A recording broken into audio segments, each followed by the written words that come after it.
Perkenalkan, nama saya Diki Samriboy. Saya dari kelas 12 MIPA 3, nomor absen 10. Saya akan menjelaskan sejarah Indonesia tentang Perang Gerilya Jenderal Sudirman.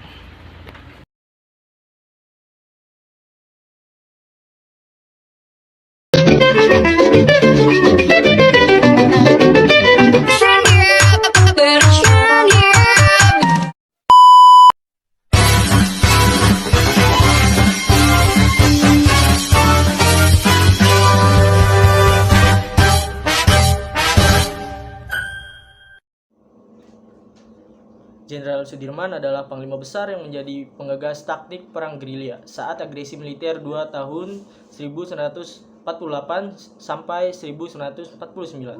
Perang gerilya ini dilakukan selama 7 bulan dengan rute panjang melintasi banyak kota.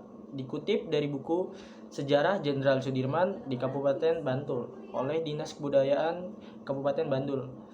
Sudirman dilahirkan pada tanggal 24 Januari 1916 di Desa Bodas, Karangjati, Kecamatan Rembang, Kabupaten Purbalingga, Jawa Tengah. Sudirman berkenalan dengan dunia militer dan perjuangannya pergerakan sejak mendirikan Koperasi Dagang. Sikap, kejujuran, dan jiwa militan Sudirman mengantarkan menjadi salah satu kader dalam pelatihan pembelaan tanah air yang bisa disebut dengan PETA, organisasi bentukan Jepang yang didirikan pada bulan Oktober 1943. Setelah selesai mengikuti pelatihan PETA, Sudirman diangkat sebagai Daidanko, komandan batalion yang ditempatkan di Kroya, Banyumas. Secara tidak langsung disinilah Sudirman telah memulai karir hidupnya dalam dunia militer. Jenderal Sudirman mendirikan tentara. Karir militer semakin terlihat setelah proklamasi kemerdekaan Indonesia pada 18 Agustus 1945.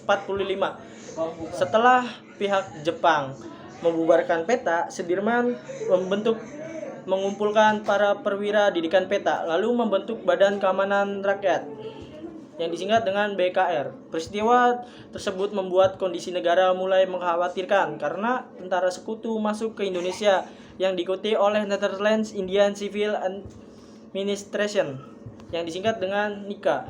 Maka tidak mengherankan jika Sudirman membentuk BKR sebagai salah satu bentuk mempertahankan kemerdekaan Indonesia. Seiring perkembangannya, istilah BKR yang dibentuk oleh Jenderal Sudirman terus mengalami perubahan hingga 4 kali, yakni yang pertama dari BKR menjadi TKR pada 5 Oktober 1945. Yang kedua, dari TKR menjadi TKR pada 7 Januari 1946.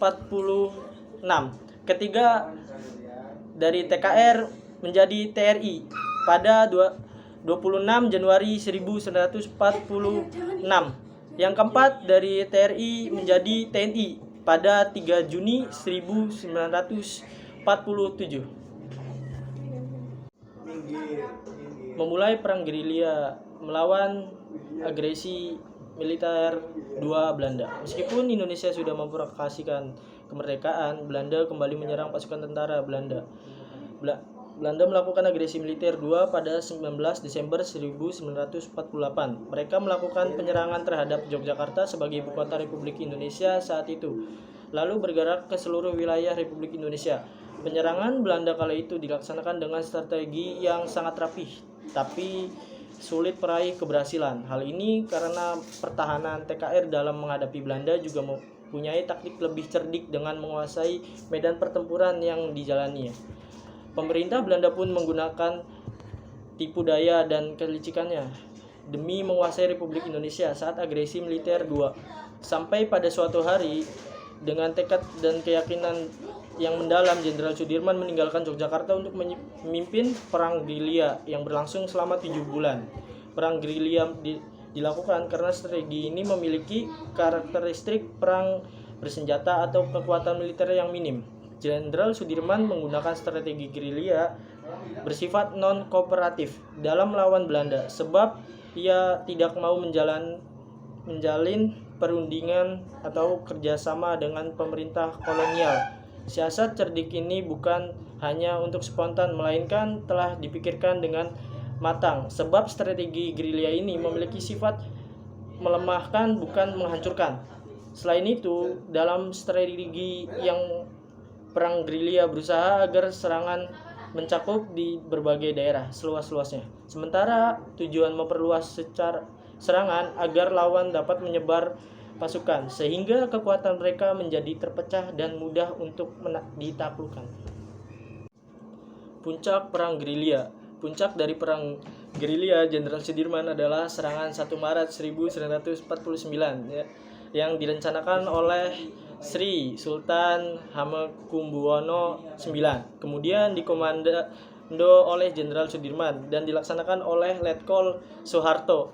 Ini menjadi bukti bahwasan segala komando perjuangan masih berada di pundak Panglima Besar Jenderal Sudirman. Perlawanan tersebut membuat Belanda semakin tercengang karena serangan tersebut memang sengaja dilakukan oleh Indonesia dan memberitahu bahwa bangsa Indonesia tidak takut dan masih akan terus berdaulat. Serangan tersebut adalah tanda bahwa bangsa Indonesia masih ada dan tidak takut dengan segala bentuk penjajahan Belanda. Bangsa Indonesia siap untuk melawan dan mengusir segala untuk penjajah di negara Indonesia. Dan perjuangan tersebut tidaklah sia-sia karena serangan tersebut mampu membungkam propaganda yang dibuat oleh Belanda. Belanda pada waktu itu mengatakan bahwa Indonesia sudah dikuasai dan itrik-itrik itu merupakan gerakan yang dilakukan oleh pengacau keamanan, bukan dari para pejuang. Akhir serangan tersebut mampu membungkam propaganda yang dilakukan oleh Belanda. Perjuangan tersebut juga menjadi tonggak perjuangan para pahlawan di medan perang karena Belanda dapat diusir kembali ke negeri asalnya.